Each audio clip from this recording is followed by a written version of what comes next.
Now imagine this for a quick moment. You are a Nobel Prize winning scientist. You see the pandemic playing out in the world, and you have your own opinions on it based on your own scientific background from years of doing scientific research. However, unbeknownst to you, forces within the government are actively conspiring to quickly and devastatingly take you down. Well, it looks like that is exactly what happened here in America, because newly released emails from the NIH, they show that the government was doing exactly that. Now to start with, this is the main email in question. It was sent in October of 2020, and it came from Dr. Collins, who is the head of the NIH, addressed to Dr. Fauci. And before we read what was said in the actual email itself, let me give you a bit of context around what was happening at that time. Around that time, you might remember that Dr. Collins and Dr. Fauci, they were pushing a new round of COVID lockdowns. However, at that very same time, there was a group of epidemiologists as well as public health scientists who got together and they published something known as the Great Barington Declaration. That declaration, it was essentially a letter that ran counter to the efforts of the government, specifically of Dr. Fauci and Dr. Collins, by declaring a unified opposition to broad-based lockdowns. Instead, the Great Barington Declaration, it argued that instead of lockdowns, we should be focused on the protection of vulnerable groups. And this declaration, it gained a lot of traction. In fact, hundreds of thousands of people signed it across the world, including many notable medical doctors as well as scientists. And so that's the general background for this email.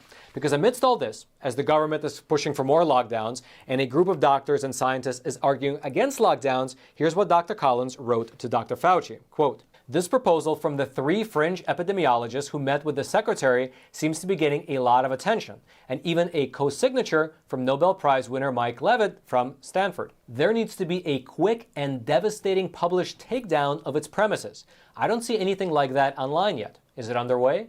Now think about that for a quick moment. The director of the National Institutes of Health in this email issues a directive to his subordinates to silence American scientists and take them down. And it appears that Dr. Fauci was in full agreement to both take down the authors as well as their declaration. That's because he replied to Dr. Collins with a very short reply which said this, quote, "I am pasting in below a piece from The Wired that debunks this theory."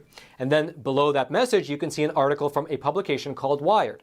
However, if you actually read that particular article, you'd find that it was essentially an op-ed which castigated the declaration, but it didn't really offer any fundamental scientific rebuttal. However, Dr. Fauci's chief of staff, a man by the name of Greg Falkers, he sent Dr. Fauci a list of additional political op-eds which likewise had the same anti-Great Barington Declaration talking points. However, just as with the piece from The Wired, those op-eds, by and large, lacked any scientific basis or facts. Now, you might disagree with me on that last point, and so what I'll do is I'll throw the links to those articles into the description box below this video so you can read them for yourself and make your own decision. Regardless, though, here is where the story becomes dystopian. Because within a day of that first email, the first email which came from Dr. Collins, Google began to censor the search results for Great Barington Declaration. Now, the big question is whether that was just a coincidence of timing or this was an aspect of the quick and devastating takedown that Dr. Collins requested. And here's the thing. It's actually not clear. Because although there has already been a lot of established precedent for social media companies essentially enacting the government's censorship, it's all very opaque. It's done behind the scenes. Regardless, here is what one of the main authors of the Great Barington Declaration wrote on Twitter after these emails were made public. "So now I know what it feels like to be the subject of a propaganda attack by my own government. Discussion and engagement would have been a better path." And although these new emails shed some light on how the government tried to shut down debate in this instance, this is not the first time that such a thing has come to light during the pandemic.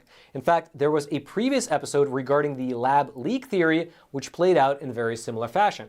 What happened back then was on February the 1st of 2020, there was a secret teleconference that was held among high-level health officials. And during that teleconference, there were 2 main presenters who made clear to the group that they believed that it was highly likely that COVID had originated from a Wuhan lab.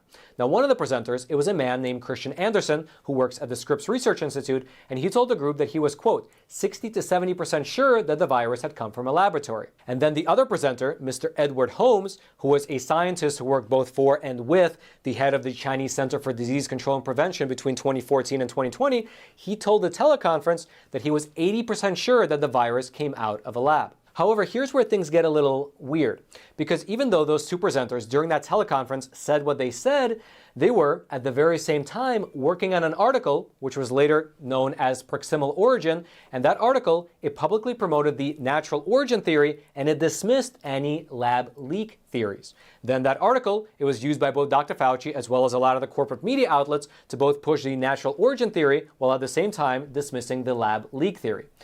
Now, after that secret teleconference, there were emails that were sent among the attendees, which made repeated references to the possibility of a meeting that was to be held with the head of the WHO, Mr. Tedros.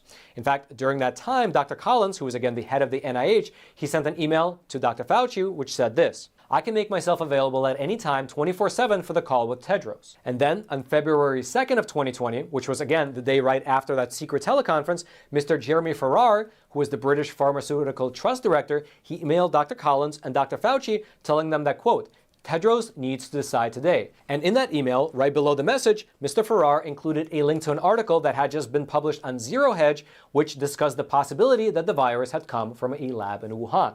Now, subsequently, we of course don't know what the content of the meeting were between Dr. Fauci, Dr. Collins, and Dr. Tedros, but what we do know is that on the very next day, February the 3rd, Dr. Tedros from the WHO, he issued his report of the Director General, which included a call to, quote, "combat the spread of rumors and misinformation." And while he was presenting that report, here's what he said: "We have worked with Google to make sure people searching for information about coronavirus see WHO information at the top of their search results. Social media platforms including Twitter, Facebook, Tencent, and TikTok have also taken steps to limit the spread of misinformation." And wouldn't you believe, on the very same day that Dr. Tedros made that speech, Zero Hedge was banned from Twitter. And that ban remained in place for about 5 months, at which point Twitter came out and they said that they had made an error and reinstated their account. And so it appears to be that this is how the game is played. But luckily, we do have the Freedom of Information Act, which allows us to at least get a cursory glimpse into what is happening behind the scenes. If you'd like to read more about this email thread, which was just recently uncovered, or about that earlier takedown of Zero Hedge from Twitter, I'll throw all those links into the description box below this video for you to check out for yourself.